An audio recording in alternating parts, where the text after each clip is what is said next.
Muy buen día, aquí estoy otra vez para compartirte otro capítulo interesante. Se llama Una copa insoportable, los síntomas previos. En este capítulo estudiaremos con más detalle el estado emocional de Jesús y la intensa tristeza que vivió en el Getsemaní. Él declaró, sin medias palabras, que estaba profundamente deprimido. ¿Sería una enfermedad depresiva o un estado depresivo momentáneo? ¿Cuál es la diferencia entre las dos situaciones? ¿Cuáles eran las características fundamentales de su estado emocional? ¿Era el maestro propenso a la depresión? Antes de evaluar todas esas importantes cuestiones que seguramente serán un espejo para comprender algunos aspectos de nuestro propio terreno emocional, me gustaría comentar sobre la ansiedad que vivió Jesús en aquel momento. Muchos, incluso algunos psiquiatras y psicólogos, piensan que toda ansiedad es enfermiza. Pero existe una ansiedad vital, normal, que anima la inteligencia y que está presente en la construcción de los pensamientos, en la búsqueda del placer, en la realización de proyectos. La ansiedad vital estimula la creatividad. Como ya dije, hasta Jesús comentó, comillas, cuánto he deseado comer con vosotros esta Pascua. Cierre comillas. Eso aparece en Lucas 22:15. Era una ansiedad normal, fruto de una expectativa de ver cumplido el deseo de su corazón. La ansiedad solo se vuelve patológica o enfermiza cuando perjudica el desempeño intelectual e impide la libertad emocional. Las características más fuertes de la ansiedad son inestabilidad emocional, irritabilidad, hiperaceleración de los pensamientos, dificultad en controlar el estrés, disminución de la concentración, disminución de la memoria y surgimiento de síntomas psicosomáticos. Hay muchas formas de trastornos ansiosos, como el síndrome de pánico, trastornos obsesivos compulsivos, ansiedad generalizada, estrés postraumático, fobia y otros. En el primer libro de esta colección comenté que el maestro de Nazaret era tan sabio que no deseó que sus discípulos fueran libres de toda clase de ansiedad. Pidió sí que no anduvieran siempre ansiosos. Entre las causas fundamentales de la ansiedad enfermiza que destacó está los problemas existenciales y la actitud de girar alrededor de los pensamientos anticipatorios. El maestro quería que sus discípulos valorasen las cosas que el dinero no compra: la tranquilidad, la solidaridad, el amor mutuo, la lucidez, la coherencia, la unidad. Anhelaba que conquistaran más el ser que el tener y aprendiesen a enfrentar los problemas reales diarios y no los imaginarios creados en el escenario de la mente. El maestro de maestros de la Escuela de la Vida, muchos siglos antes de nacer la psicología, ya vacunaba a sus discípulos contra la ansiedad enfermiza patológica. Lamentablemente hasta hoy la psicología aún no sabe cómo producir una vacuna eficaz contra los trastornos ansiosos y depresivos. La drogadicción, la violencia, la discriminación y los síntomas psicosomáticos tan abundantes en las sociedades modernas son testigos innegables de que las ciencias que tienen como objetivo ayudar a la personalidad humana, principalmente la psicología y la educación, aún son ineficaces para desarrollar sus funciones más nobles. Una vacuna psicosocial preventiva pasa por la producción de un ser humano seguro, estable, que sabe interiorizarse, reevaluarse y que gobierna bien sus pensamientos y emociones ante las turbulencias de la vida. La psicología despreció a Cristo, lo consideró distante de cualquier análisis. Con todo, creo que el análisis de su inteligencia podrá contribuir significativamente a la producción de esta vacuna. Los jóvenes salen de los colegios y las universidades con certificados técnicos y títulos académicos, sabiendo cómo actuar en el mundo físico, pero sin saberlo hacer en su mundo interior, ignorando cómo se pueden volver agentes modificadores de su historia emocional, intelectual o social. Los discípulos de Cristo no tenían un perfil psicológico y cultural recomendable. ¿Sería posible transformar hombres rudos, agresivos, sin cultura, que aman estar por encima de los demás, que no saben trabajar en equipo, en verdaderos vencedores, capaces de brillar en las áreas más ricas de la inteligencia y del espíritu humano?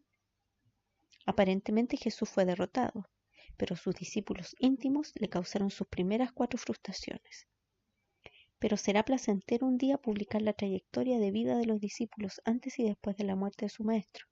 Hace 2000 años el maestro de Galilea ya practicaba la más bella y eficiente terapia y educación preventiva. La ansiedad puede ser una enfermedad aislada o un síntoma de otras molestias psíquicas, como los trastornos depresivos. Incluso la ansiedad es uno de los principales síntomas de depresión. Las personas ansiosas casi siempre presentan distintos grados de hipersensibilidad emocional. Por ser hipersensibles, cualquier problema o contrariedad provoca un impacto estresante importante, produciendo un humor inestable y fluctuante. En un momento están tranquilas y en otro se muestran irritables, impulsivas e impacientes. A pesar de haber alcanzado el máximo de la ansiedad en el Getsemaní, el maestro de Nazaret no tuvo como síntomas de depresión la irritabilidad, la hipersensibilidad ni la inestabilidad emocional. Solo experimentó un estado intenso de estrés asociado con síntomas psicosomáticos. Aún lograba administrar sus emociones y gobernar sus pensamientos, lo cual explica la gentileza y amabilidad expresadas en el momento en que Judas lo traicionó y cuando los discípulos lo frustraron. Aún al más alto grado de angustia, brillaba en su humanidad. Abatido, cuidaba de las personas y era afectuoso con ellas. Nunca desquitó su estrés con los que lo rodeaban. Nunca hizo de ellos el depósito de su dolor. ¿Somos iguales al maestro? Cuando estamos ansiosos, cualquier problema es gigante. Quedamos irritados e inestables, nuestra gentileza se desmenuza, nuestra lucidez se evapora y agredimos fácilmente a las personas que nos rodean. Algunos desgraciadamente hacen de sus amigos íntimos un depósito de su ansiedad. Descargan sobre ellos su basura emocional. Practican una violencia no prevista en los códigos penales, pero que hiere el centro del alma, el derecho esencial del placer de vivir. La construcción de pensamientos de Jesús, el hombre, estaba hiperacelerada en esa noche que antecedió a su muerte, pero no dejaba de pensar en todo lo que iba a vivir con su copa. Pero no perdió el control de la inteligencia. No se ahogó en la inestabilidad emocional ni en la irritabilidad.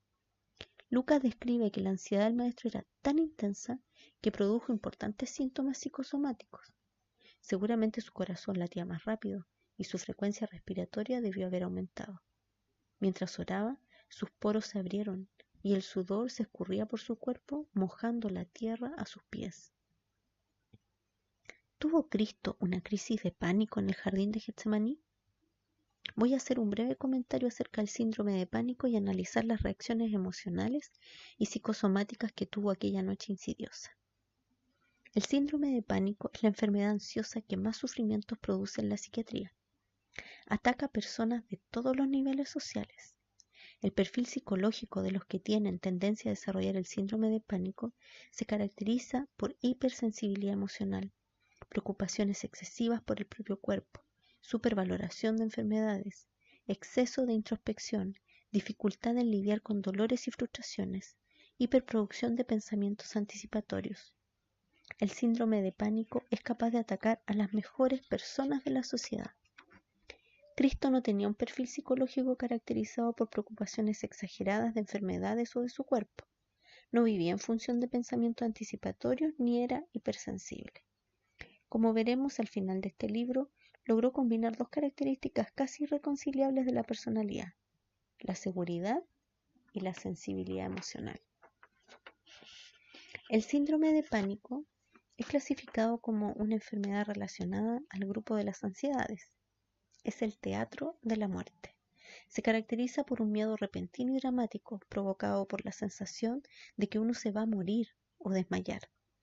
Ese miedo produce intensa reacción ansiosa, acompañada de síntomas psicosomáticos como la taquicardia, el aumento de la frecuencia respiratoria, el sudor. Es frecuente la sensación de inminencia de un infarto, lo que lleva a los portadores de ese síndrome a ir de cardiólogo en cardiólogo buscando convencerse de que no se van a morir. Imagínese si en este momento el lector creyera con convicción que moriría después de terminar de leer esta página. No lograría terminar la lectura un torbellino de ideas encadenadas al fin de la existencia, a la soledad fatal, a la pérdida de los amigos íntimos, pasaría por su mente. Además de eso, el pavor de la muerte provocaría una avalancha de estímulos en el cerebro, generando diversos síntomas psicosomáticos, preparándolo para huir. Eso es lo que ocurre en la mente de las personas que sufren ataques de pánico. Nadie se muere por tener el síndrome de pánico, pero el sufrimiento es mucho más grande que el de las personas que realmente sufren infartos o están bajo el riesgo de morir. No estoy de acuerdo con la opinión de muchos neurólogos que defienden una teoría que el síndrome de pánico es provocado solo por el detonante de los neurotransmisores, como por ejemplo la alteración de los niveles de serotonina. Es posible que haya ese detonante en determinados casos, pero las causas psíquicas y sociales son grandes factores desencadenantes. Algunos psiquiatras, desconociendo la complejidad del funcionamiento de la mente y sin saber los límites de una aseveración teórica, usan la afirmación de los neurotransmisores como si fuera una verdad científica, despreciando el diálogo con los portadores del síndrome de pánico, tratándolos solamente con antidepresivos. El tratamiento puramente químico es inadecuado. Los antidepresivos son importantes, pero ayudar a deshacer el teatro de la muerte en la memoria, rescatar el liderazgo del yo en los momentos de estrés y controlar los pensamientos de contenido negativo, como lo hizo el maestro de Nazaret en sus momentos más estresantes, son procedimientos fundamentales para la resolución definitiva de la crisis. De lo contrario, habrá recurrencia y la fobia social, o sea, el miedo de frecuentar locales públicos, se establecerá en esos pacientes. No es una crisis aislada lo que determina el síndrome de pánico. Es necesario que la crisis se repita. Cristo no sufrió una crisis de pánico en el jardín de Getsemaní. Él presentó diversos síntomas psicosomáticos y una emoción tensa y angustiada, pero no sintió miedo de morir. A lo largo de su vida pública expresó varias veces muchos pensamientos que despertaron la ira de sus enemigos, corriendo el constante riesgo de que lo mataran. En aquella noche fatal, la ansiedad del maestro no se relacionaba con el miedo a la muerte, sino a la forma de muerte y a la posición que debía asumir en cada una de las etapas de sufrimiento. Vemos que hablaba con naturalidad acerca de la muerte, dejando entrever que ella abriría las ventanas de su libertad. Las biografías de Cristo indican que hacía muchos milagros, pero estos no eran para sanar el alma. La personalidad era el contacto con Jesús lo que producía un inmenso placer y libertad, un intenso cambio interior que necesitaba crear raíces poco a poco en los tortuosos territorios de la vida. De lo contrario, el cambio sería superficial y se evaporaría al calor del día, al enfrentar las inevitables dificultades. Fue con ese objetivo que relató la parábola del sembrador. La semilla que fructificó fue aquella que cayó en tierra fértil, la que permitió la creación de raíces. La personalidad necesita de transformación, no de milagros. Desarrollar el arte de pensar, aprender a filtrar estímulos estresantes, invertir en la sabiduría de los inviernos de la vida son funciones nobilísimas que no se conquistan fácilmente ni en poco tiempo. Si un milagro pudiera expandir la inteligencia y solucionar los conflictos psíquicos, ¿por qué Jesús no sanó la fragilidad de Pedro, impidiendo que lo negara, ni tampoco evitó el sueño estresado de sus amigos? Noten que, hasta para aliviar su propio dolor, Cristo evitó los milagros. Nos gustaría eliminar rápida e instantáneamente nuestros sufrimientos, pero no tenemos éxito. No existen herramientas para eso. Es necesario aprender del Maestro a realizar un viaje introspectivo, enfrentar el dolor con osadía y dignidad y usarlo para formar nuestra alma. El Maestro se relacionaba continuamente con su Padre y actuaba de la misma forma con sus discípulos. Las personas que convivían con él se volvían saludables, aprendían a desarmar su rigidez y a hablar de sí mismas. Él las animaba con el arte de oír y dialogar y las estimulaba a ser caminantes introspectivos. Muchos son excelentes para dar consejos, pero pésimos para dialogar y oír. El diálogo que dicen tener es de una vía, de ellos hacia los otros, pero nunca de los otros hacia ellos. Por eso oyen lo que quieren oír y nunca lo que los otros le quieren decir. El arte de oír y dialogar maximiza el efecto de los antidepresivos. Los profesionales de la salud mental que miran al mundo de sus pacientes solo dentro de los límites del metabolismo del cerebro tienen una visión miope de la complejidad de la inteligencia. No alcanzan a percibir los pensamientos ocultos de los pacientes ni escuchar lo que sus palabras nunca dijeron. Vuelvo a recordar la importancia de saber oír y del diálogo. Nunca será exagerado llamar la atención al hecho de estar tan cerca físicamente de nuestros amigos íntimos, pero tan distante interiormente. La familia moderna se volvió un grupo de desconocidos que dividen el mismo espacio, respiran el mismo aire, pero no penetran unos en el mundo de los otros. Pocos tienen el coraje de admitir la crisis de diálogo y de revisar la calidad de sus relaciones sociofamiliares. En el mundo actual, las personas viven aisladas dentro de la propia sociedad, expuestas a una serie de trastornos psíquicos. Es necesario reconsiderar el estrés al que somos constantemente sometidos, la competencia predatoria, el individualismo y la baja capacidad de sentir placer, a pesar de poseer una inmensa industria del entretenimiento. El maestro de Nazaret vivía el arte del diálogo, sentía placer al interactuar con las personas, estaba en el hogar, en la historia y en el mundo de ellas. Pasaba tiempo dialogando con aquellos que no tenían un estatus social notorio. Su presencia era agradable y reconfortante. Nadie se sentía aislado ni excluido bajo el cariño de Jesús. Soledad era una palabra desconocida para los que lo seguían. Es necesario reevaluar también el bombardeo de informaciones negativas generadas por el sistema de comunicación y su impacto sobre la construcción multifocal de la inteligencia.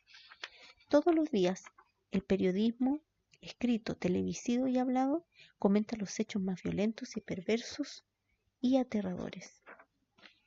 El drama de la muerte y la violencia, ampliamente divulgado por el periodismo, estimula el fenómeno RAM, registro automático de la memoria, a registrar continuamente la violencia y las amenazas del fin en los archivos inconscientes de la personalidad. Este registro está disponible para que el fenómeno detonante de la memoria haga una lectura instantánea, capaz de producir cadenas súbitas de pensamientos negativos.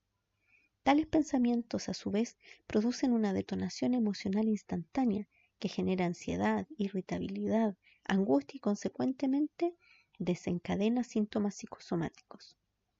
Las relaciones entre Jesús y sus discípulos eran animadoras y no negativas.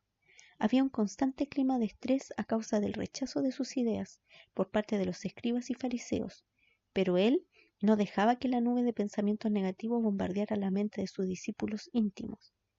A pesar de las dificultades, siempre creaba un clima que tranquilizaba a los que lo rodeaban. Su comportamiento exhalaba una especie de perfume emocional que atraía a las personas. Por eso, paradójicamente, hasta sus opositores se turnaban para oírlo. El maestro quería redimir a la humanidad, por lo tanto no podía tomar la copa como hijo de Dios, sino como un ser humano, como usted y como yo. Aunque asegurase con todas las letras que era el Hijo de Dios Altísimo, tendría que abstenerse de esa condición, tendría que beber su copa como un hombre. Por un lado, anhelaba regresar a la gloria que tenía antes que el mundo existiera, pero primero tendría que cumplir su más amarga misión. Por el otro, deseaba rescatar al ser humano, y para eso tendría que sufrir el martirio como un hombre común. Y lo peor, tendría que soportarlo como nadie lo había hecho. No podría pedir clemencia en el momento en que estuviese sufriendo. No podría gritar como cualquier persona herida, pues su símbolo era el cordero, uno de los pocos animales que se callan ante la muerte.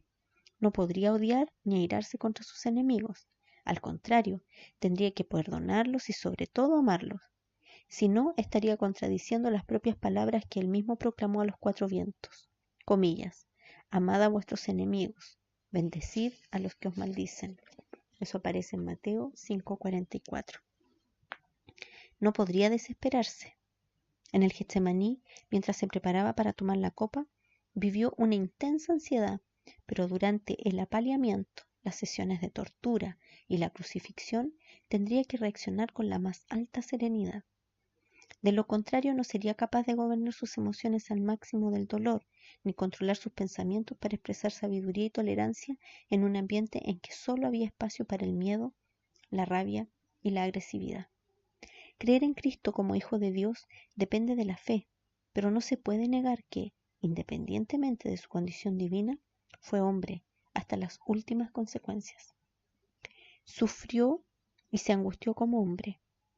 ¿Cómo fue que reunió fuerzas para superar el caos que se estableció en sus emociones en aquel oscuro jardín? Fue sostenido por un continuo y misterioso estado de oración. La oración le trajo salud emocional, diluyó su angustia e irrigó su alma con esperanza. Ya sabiendo que tendría que soportar su copa como hombre, sin ninguna anestesia y con la más alta dignidad, Cristo dejó que su cuerpo físico fuese estremecido por síntomas psicosomáticos. Sufrió un caso raro de hematidrosis, que ocurre solo al nivel máximo de estrés.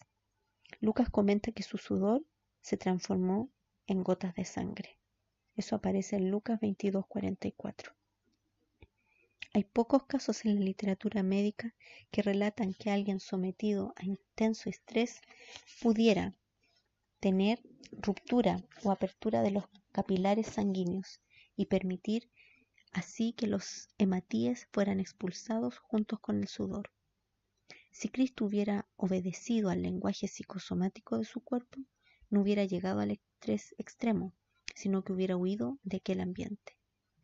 Todo su cuerpo clamaba por la fuga, pero nunca huyó de sus ideales. No se alejó ni un milímetro de su misión. Al contrario, luchaba dentro de sí mismo para realizar la voluntad del Padre, la cual también era suya, y prepararse para trascender lo insoportable.